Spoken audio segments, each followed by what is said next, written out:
Hello, hello everyone. Good morning, good afternoon, good evening. Welcome back.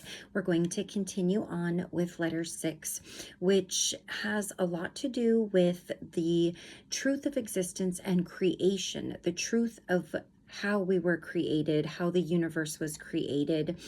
And Jesus is also talking about the breakdown of the ego, which is a necessity for survival, but also simultaneously the undoing or the ruin of mankind. It's also what brings all of the things we do not want to us, is the ego.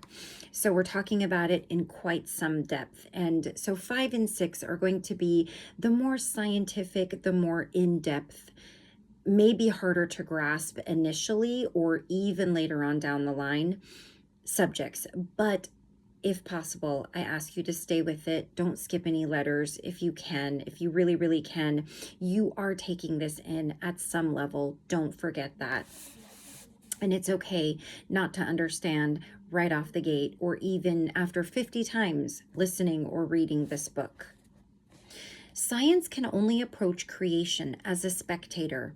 Although its ambassadors are human and experience life for themselves, the human mind can only observe what has been created. It cannot enter into the intimate processes of creation hidden within matter and the most basic fields of energy. Science will never be able to pinpoint the motivating factor X, which gives rise to the energies which are in control of the creation of individual form. But what science has to say on the matter of creation is of little moment to you as an individual. Science will not change your lifestyle, health, environment, personal feelings, and achievements one iota. What you need to know, and what I have come expressly to tell you, is how to escape the selfish, possessive, protective drive given you by the ego to ensure your individuality and survival, and your inbuilt longing to return to the joy and happiness out of which all creation took life. This provides you with the reason why I originally came to Earth and am coming to you at this present time. To do something that no scientist can ever do for you. Help your soul emerge from the confines of your ego drive and embark on a new program of thought emotional living, which will directly express Father-Mother consciousness life injected into you and all humanity at the moment of conception. Because the ego itself possesses the electric momentum of activity-creativity and the emotional magnetic impulses of bonding-rejection, whatever is born of the ego drive by its thoughts, feelings, and actions is charged with physical electromagnetic life, which will produce replica life forms and will be eventually materialized within the life of the ego creator. These created forms not only manifest eventually as experiences, but also disturb the functioning of the physical processes of their creator, and are the origin of physical discomforts or viruses or disease. Therefore, is it a great cause for rejoicing when the soul emerges from its encapsulating human consciousness of the ego, for the ascending spiritual consciousness which will create the harmonious, life-giving conditions it holds in consciousness? Excuse me. Conversely, it is a cause for sorrow whilst the human consciousness is submerged in ego control, producing upsets, trials, and tribulations, both in life experiences and the physical condition itself. Therefore, I tell you, if you do not like your world, you have it within your power to change your conditions of existence, right where you are, if you have the faith and the consistent will to do so. I repeat in another form to gain your attention. If you continue in your present level of human functioning and thought, you will only experience your present level of human existence. You will be bound down to working hard for a paltry living, beset by numerous problems such as poverty and ill health, addictions, immobilized by prostrating fears, and exposed to ill-intentioned attacks of all kinds. You will be burdened by present conditions until you understand how to change them. This is your golden opportunity to take control of your lives as never before. By getting control over your thoughts and emotions, your electrical and magnetical impulses, the blueprints of your future experiences. 4. You are like potters possessing clay and daily shaping pots and utensils for your use. Consciousness is the clay, the substance with which you make your lives, and every condition pertaining to it. You alone shape your lives into the forms you experience. By your thoughts, you can change your personal future, if you will but heed my words. Understand your true origins, believe in them, and use this knowledge in your daily routine. You can affect your environment, your homes, families, work, the people you associate with, and even plants, animals, and climate. Whatever you hold steadfastly in mind externalizes. Therefore, it is crucial to your spiritual and your personal human development to fully understand all I am trying to teach you. Do not think that these letters presented to you are too difficult to understand and then move on to some more easy way of finding happiness. Believe me, there is no true and more easy way for you to find the equilibrium and happiness you seek, because my words describe the universal truth of existence and the life with which you are presently building or destroying. Okay, let's see. Sorry, I lost my place. At the same time, rest assured that you will never be able to create new conditions for yourself until you discover why and how you have been creating destructive and negative conditions in the past. Everything you are presently experiencing, you have created and set in motion by former thoughts, words, actions in the past. So do not resent your present conditions, for you yourself have done whatever the cause of your present conditions. Be sensible, therefore, and read these letters, and devote all your strength and will to discover the means you have used in former ignorance to spoil your life in days gone by. Then take the necessary steps to clean out your consciousness. You may ask, why should I clean out my consciousness? I tell you, you would never plant a field of mealies without first putting in the plow to turn the ground, and then the equipment to make a fine textured soil and scatter the fertilizer. In ignorance, you could plant amongst the existing weeds in lumpy ground and omit the fertilizer, and your crop would be thin and patchy. So is it when you muddle along in your earthly centered thoughts and live entirely in your own human knowledge, strength, and will. You are limited in everything you do, and all unknowingly, you create the very circumstances which will limit the harvest of your endeavors. The moment that you realize from whence you have truly come, seek the power on which you may draw to accomplish every single thing in your life, and take urgent steps to clear out the weeds, thus purifying the soul of your consciousness. You will draw on the power which will imbue and prosper your daily experiences and activities. You could say the power is your fertilizer, but this would be completely inaccurate and false. Fertilizer is inanimate chemical food for the plant, whereas the power on which you can draw through daily meditation is the life, which will invigorate your entire being, your life and even your plants and the bricks of your houses and your equipment, far beyond your present belief. People who have given their entire willpower to living this truth see the undeniable fruitage in their lives, and the seeing increases their faith and determination. Thus do they enter a circle of blessedness. They marvel that other people can resist this truth and choose to remain outside the spiritual and earthly harmony in which it is possible to live. If you are prepared to listen and ponder and meditate on the following pages, you will begin to understand what has been hidden from the beginning of creation. So we're starting out with cleansing the consciousness. Whilst doing all of the very necessary work of mental, emotional cleansing, use my words in the foregoing pages describing that which has brought you and all the world into visible being, to build up an awareness and contact with its powerful divine consciousness. Out of that contact will come the inspiration and strength to accomplish the cleansing more swiftly. As the cleansing takes place, you will experience newfound happiness and fulfillment in every area of your life. You will also receive inspired directions in regards to your daily lives, either during your meditation or like a ray of light in your mind when you were at peace and thinking of some mundane matter. If you do not discount or reject these directions, but follow them faithfully and carefully, you will be taking your first steps to becoming, eventually, a great and successful planter and reaper of creative ideas in your environment. Everything connected to you will blossom, flourish, and prosper. Everything will respond and bless you with newness of life.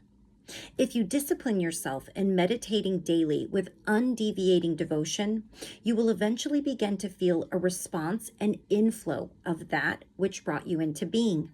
And the words you are using will take on new meaning. The words will be imbued with universal life.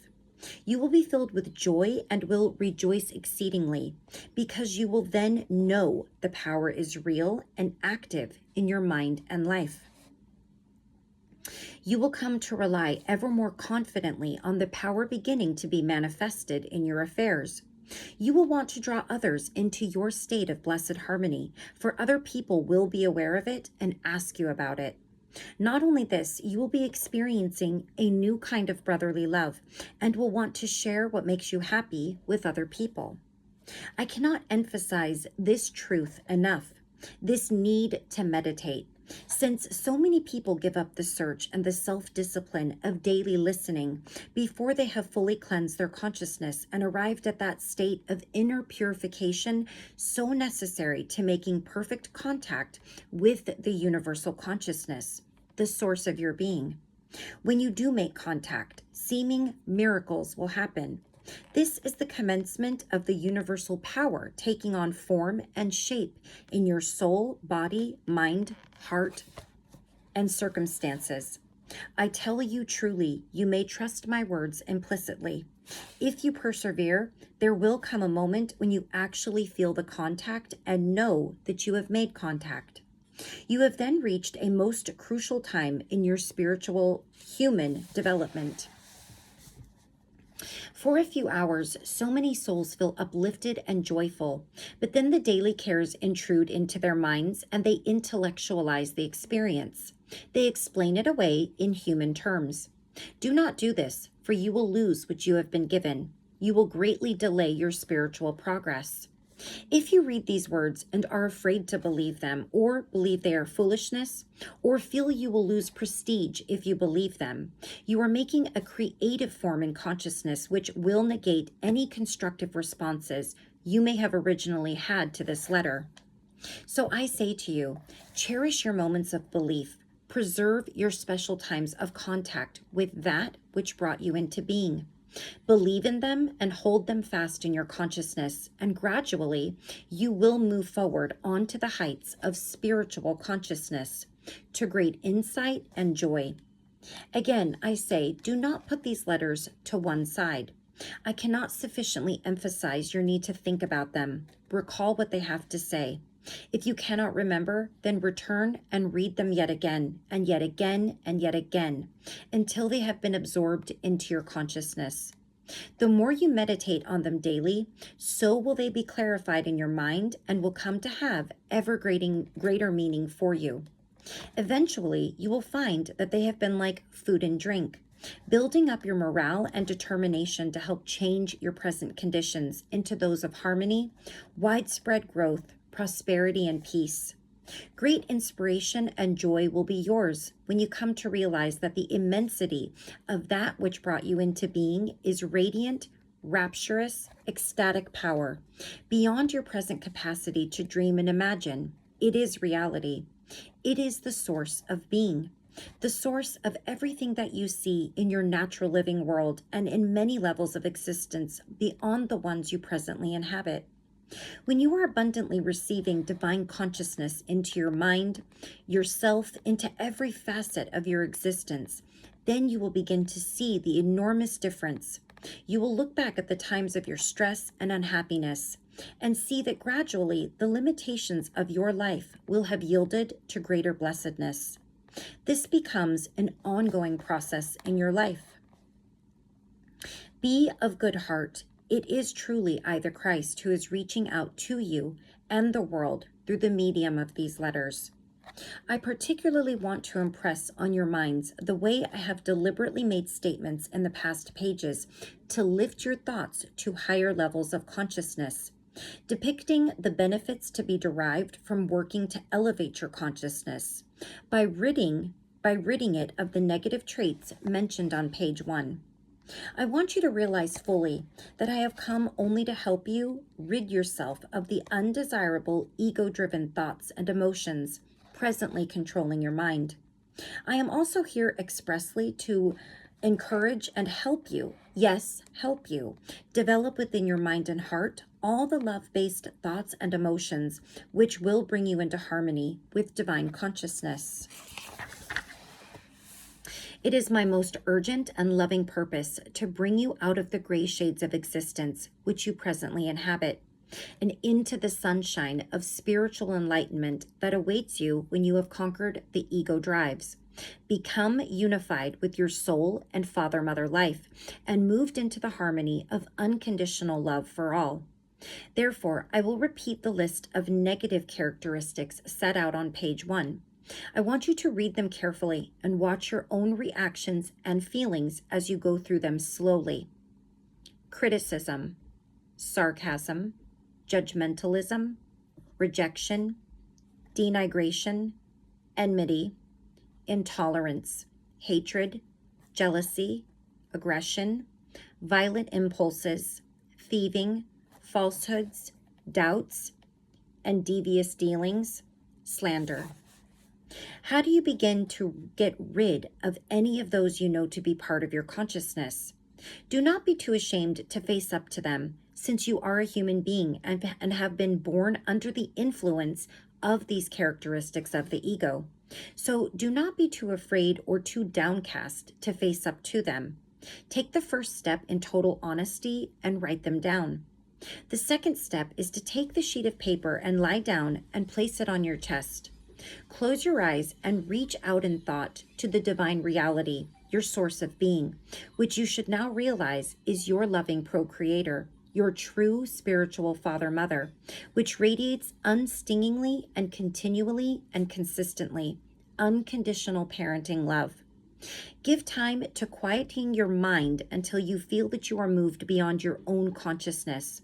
Then ask in perfect faith and expect an immediate answer, since you are operating in consciousness, for help in removing, dissolving, overcoming the false and unnecessary rejection ego drives in all the days to come.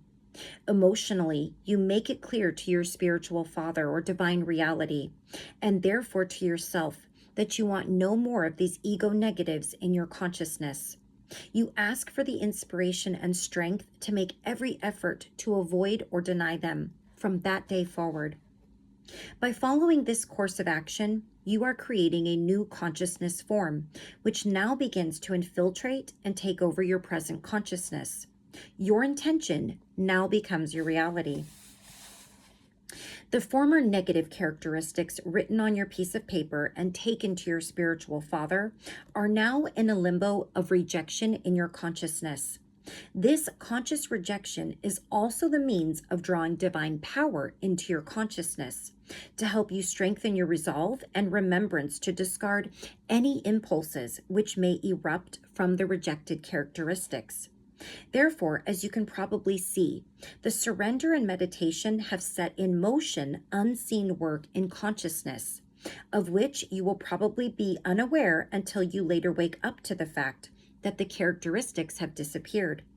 I would earnestly urge you to take the paper of characteristics into meditation several times. Each time you do so, you draw into your own consciousness a further injection of father-mother consciousness life power into your purpose of overcoming and ridding your consciousness of unwanted consciousness forms and forces. Just taking a look here. Okay, we only have one more section talking about cleansing the conscious. When they have been dissolved, they will no longer draw into your circumstances the negative and unhappy shadows which plagued you before. You will be traveling a higher path to freedom. As you progress, you will come to perceive little faults of consciousness in your mind and heart, which never seemed to be wrong before. And when this happens, you must go through the same procedure of writing them down and taking them in utter faith to your spiritual father. Now, there is one more thing you must do to complete this rebuilding of your consciousness. In place of criticism, sarcasm, judgmentalism, rejection, denigration, enmity, intolerance, hatred, jealousy, aggression, violent impulses, thieving, falsehoods, double and devious dealings, slander, you must write down on a piece of paper, in gold letters if possible, to give you a sense of beauty and glow about the attributes, the golden qualities of divine consciousness of which you want to be possessed by and to express in future. To be in perfect harmony with your divine reality, your spiritual father, each attribute will be founded on unconditional love and will promote the highest good of others. For no longer will you seek to put others down in order to make yourself feel greater and more self-confident. Your entire consciousness will be directed to affirming other people and building up everything within your orbit. You will seek to nourish, nurture, teach, protect, maintain, fulfill the needs of others, and seek to lovingly establish order out of chaotic, mindless actions. Having written your golden aspirations on your sheet of paper, again lie down and reach out to your divine reality and ask that the beautiful impulses, the nature of the divine, may be gradually spread through your mind and heart and become your own consciousness. When this happens, your soul will be like a baby chick, pecking and pecking, breaking its shell to emerge into the wonder of the great big world, to be united with Mother Hen, patiently waiting for her child to rejoin her. This is how it is with me and all other Christed souls. We wait and watch and help the people who long to find out the cause of their emptiness of spirit, who set their hearts on transcending earthly occupations, whose minds are being drawn to higher purposes in life, and who dream of coming into perfect attunement with their own souls and their divine source of being. We yearn with love over the spiritual travelers more than the travelers even suspect. This means that we learn with love over you who are reading this letter. When you are again united with your source of being, you will have achieved your true purposes on earth. You will have accomplished your true mission in eternity. And now let your real life begin. You will have entered the kingdom of heaven. I will not tell you what qualities to write for your new consciousness. These must come out of your greatest your present perceptions of the highest and best.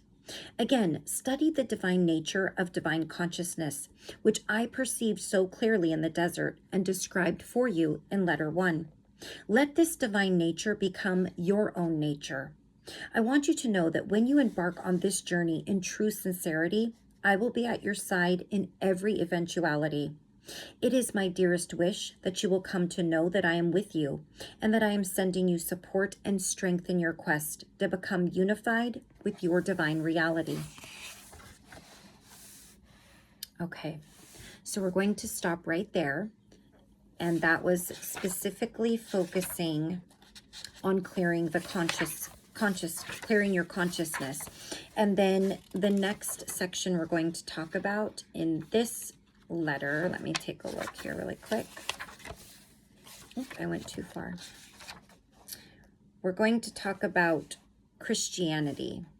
That's what this last section is. I believe that's the last section. Let me see here. The truth regarding sin. I'm just looking at some of the smaller headings. The concept of sin. The origins of a belief in a super individual Godhead. The belief in God, a name which has meant many different things to many different people, but essentially I believe comes from the Bible in the way that we're talking about it. Yeah, so those are going to be the last sections of letter 6. We're going to be talking about those things. And then for letter 7, we actually have an introduction or some additional introduction information before we get started on letter 7. So let me go ahead and put my bookmark in so I don't lose my spot.